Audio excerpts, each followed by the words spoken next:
Bismillahirrahmanirrahim. Assalamualaikum warahmatullahi wabarakatuh. Selamat sore, salam sejahtera bagi kita semuanya. Bapak, Ibu, dan saudara-saudara sebangsa dan setanah air yang saya hormati. Kita merasakan semuanya dampak dari pandemi COVID-19 yang dirasakan oleh masyarakat luas, baik itu pengusaha, pegawai, pekerja pabrik, supir taksi, supir bus, supir truk, kernet, pengemudi ojek, petugas parkir, para pengrajin, pedagang kecil, pelaku usaha mikro, dan masih banyak lagi.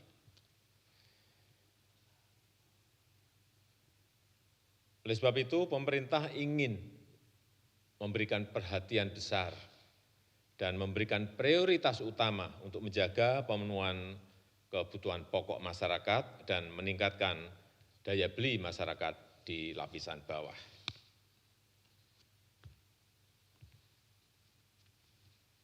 Pada tanggal 31 Maret yang lalu, saya telah menyampaikan kebijakan mengenai penerima manfaat dari program Keluarga Harapan yang diberikan kepada 10 juta keluarga penerima.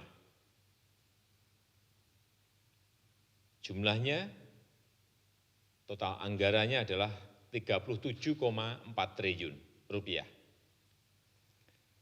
Kemudian yang berkaitan dengan kartu sembako diberikan kepada 20 juta penerima.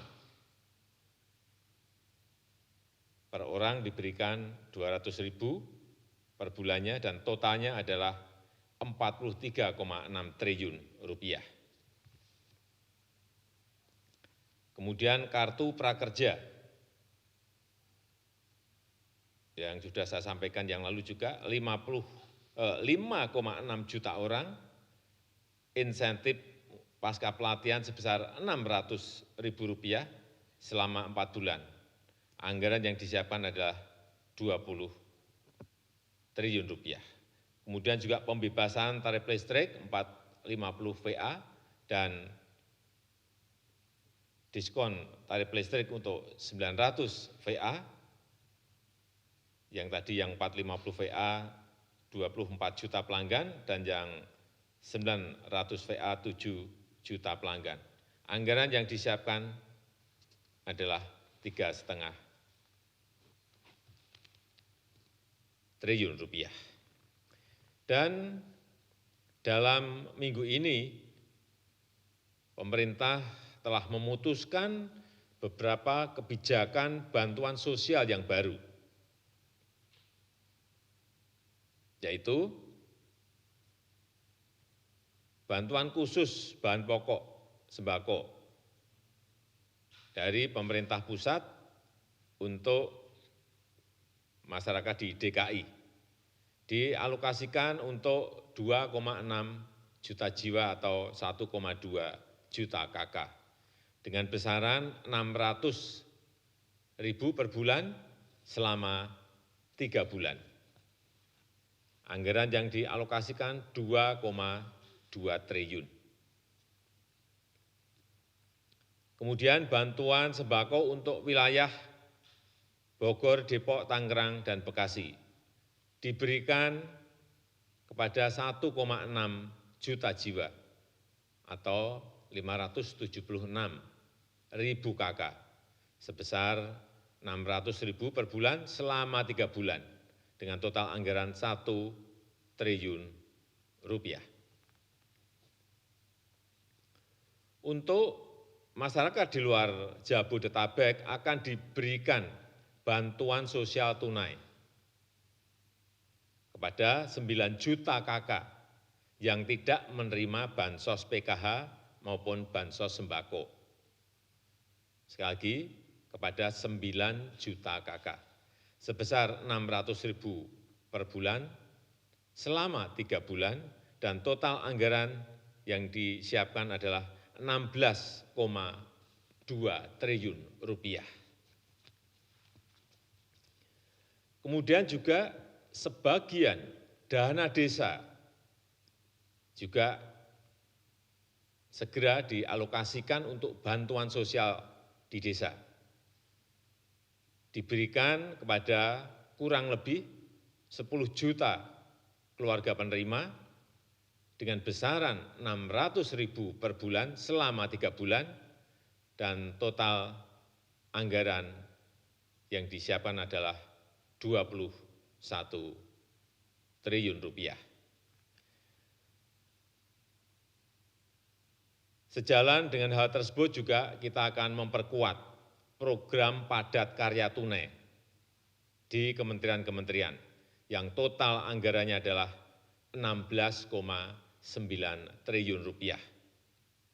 Ini nanti ada di Kementerian Desa dengan program padat karya tunai desa. Ini targetnya adalah 59.000 tenaga kerja. Kementerian PUPR dengan program padat karya tunai juga targetnya 530.000 tenaga kerja dengan total nilai kurang lebih 10,2 triliun rupiah. Kemudian di kementerian yang lain, Kementerian Pertanian, Kementerian Kelautan dan Perikanan, kemudian Kementerian Perhubungan. Dan yang terakhir, Polri juga akan melaksanakan program keselamatan.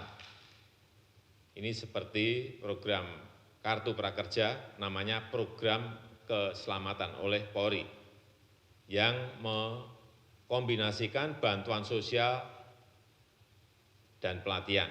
Targetnya adalah 197.000 pengemudi taksi, sopir bus atau truk, dan kernet akan diberikan insentif 600.000 per bulan selama 3 bulan. Anggaran yang disiapkan di sini adalah sebesar 360 miliar. Bapak, Ibu, dan saudara-saudara yang saya hormati, saya rasa itu yang bisa saya sampaikan pada kesempatan yang baik ini. Pemerintah akan terus berupaya untuk menyisir lagi anggaran-anggaran yang tersedia untuk menambah lagi bantuan sosial, memperluas peluang kerja bagi masyarakat di lapisan bawah untuk program padat karya. Kita harus sadar bahwa tantangan yang kita hadapi tidak mudah, kita harus hadapi bersama-sama. Saya mengajak para pengusaha untuk berusaha keras mempertahankan para pekerjanya, dan saya mengajak semua pihak untuk peduli kepada masyarakat yang kurang mampu. Dengan bergotong royong secara nasional, kita bisa mempertahankan capaian pembangunan dan memanfaatkannya untuk lompatan kemajuan. Dan sekali lagi saya ingin memberikan apresiasi yang tinggi kepada seluruh jajaran yang bergerak di depan dalam hal ini, dokter, para perawat, tenaga medis yang berada di rumah sakit dalam kita berperang melawan COVID-19 ini.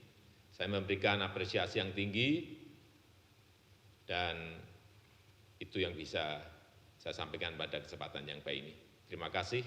Wassalamualaikum warahmatullahi wabarakatuh.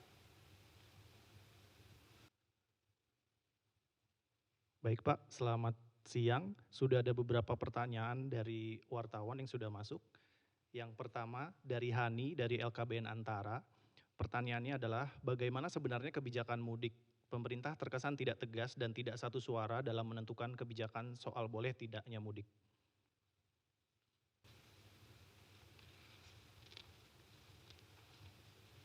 Kebijakan mengenai mudik ini yang pertama hari ini tadi sudah kita putuskan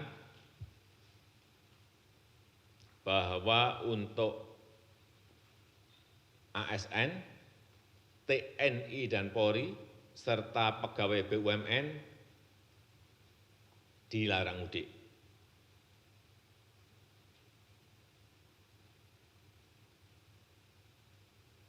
Kemudian untuk masyarakat, kita akan melihat lebih detail di lapangan, akan mengevaluasi dari hal-hal yang ada di lapangan. Untuk itu, sekali lagi, pemerintah menganjurkan untuk tidak mudik.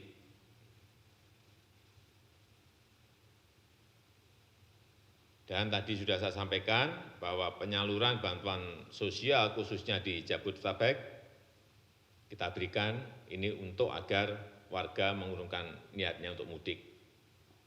Kemudian juga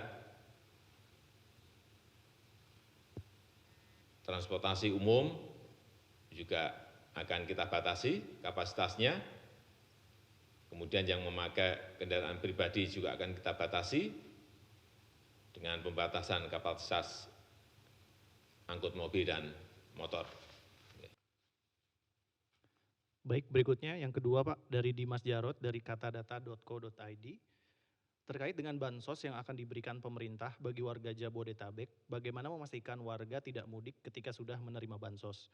Apakah akan ada sanksi jika warga tersebut tetap mudik walau sudah menerima bansos? Ya, tadi sudah saya sampaikan bahwa bantuan sosial khusus untuk Jabodetabek ini agar warga tidak mudik. Tetapi sekali lagi nanti akan ada evaluasi dan kemungkinan juga bisa kita akan memutuskan hal yang berbeda setelah evaluasi di lapangan itu kita dapatkan. Tetapi memang perlu saya sampaikan bahwa dari awal pemerintah sudah melihat bahwa mudik lebaran ini bisa menyebabkan meluasnya penyebaran COVID-19 dari Jabodetabek ke daerah-daerah tujuan. Tapi pemerintah juga mengkalkulasi bahwa ada dua kelompok pemudik yang tidak bisa begitu saja kita larang-larang. Karena ada juga yang pulang kampung karena alasan ekonomi.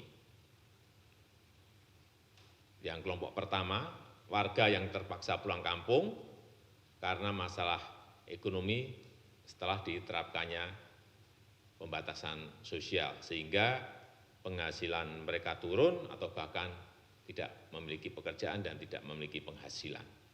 Kelompok yang kedua adalah warga yang mudik karena tradisi yang sudah puluhan tahun kita miliki di negara kita Indonesia. Jadi sekali lagi, pembatasan mudik dan kemungkinan adanya larangan mudik itu akan kita putuskan setelah melalui evaluasi di lapangan yang kita lakukan setiap hari. Tetapi sekali lagi, bahwa larangan mudik untuk ASN, untuk TNI dan Polri, serta pegawai BUMN, serta anak perusahaannya, itu per hari ini bisa saya sampaikan. Baik, berikutnya yang ketiga, yang terakhir Pak, dari Liza Liputan6.com. Pak, kenapa aturan PSBB terlalu berbelit-belit dan birokratis? Sementara dalam kondisi pandemi virus corona seharusnya cepat mengambil keputusan. Saya kira kita semuanya dalam kondisi seperti ini jangan sampai mengambil keputusan itu salah. Semuanya harus hati-hati dan tidak gerusa-gerusu. Dan juga perlu saya sampaikan bahwa pelaksanaan PSBB ini tidak diberlakukan secara seragam di seluruh Indonesia, melainkan kita ingin melihat kondisi masing-masing daerah. Dan PSBB ini ditetapkan oleh Menteri Kesehatan Dan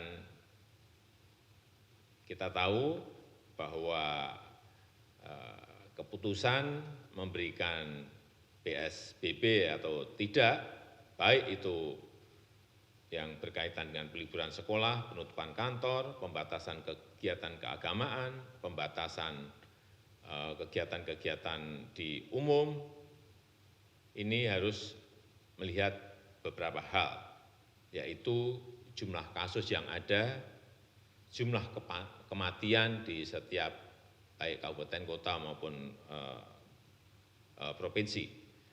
Dan tentu saja didasarkan pada pertimbangan epidemiologis, besarnya ancaman, dukungan sumber daya, pertimbangan ekonomi, sosial, budaya, dan keamanan. Ini penting sekali lagi, kita tidak ingin memutuskan itu gerusa-gerusu, cepat tetapi tidak tepat.